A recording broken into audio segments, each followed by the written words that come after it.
Le village du Vernet est fermé et la ville là-bas est calme malgré le drame. La famille d'Émile, elle, se réfugie dans le silence et refuse de parler à la presse, ne serait-ce que par le biais de son avocat. Un comportement qui va de pair avec son quotidien dans le hameau. Le 8 juillet, Émile, un jeune garçon de 2 ans a échappé à la vigilance de ses grands-parents au Vernet, une minuscule commune située dans les Alpes de Haute-Provence. Depuis, la police met tout en œuvre pour le retrouver, en vain. Le hameau a rapidement été fermé et y accéder est pour le moment impossible, du moins jusqu'au 31 août. Seules les personnes possédant une résidence principale ou secondaire y ont accès. Les journalistes de Ouest France qui se sont rendus au Vernet ont dévoilé ce 24 août l'ambiance qui règne au village. Un mois et demi que tout le monde tente de retrouver le petit Émile et dernièrement, l'information judiciaire a été élargie fin juillet au chef d'enlèvement, arrestation, détention et séquestration de mineurs.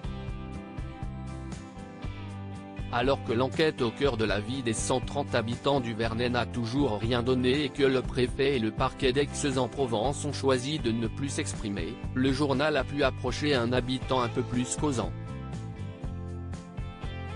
Moult reportages et enquêtes sont sortis sur les grands-parents et les parents d'Émile, mais ces derniers ont décidé de ne pas réagir, de ne rien dire, de presque rester cachés.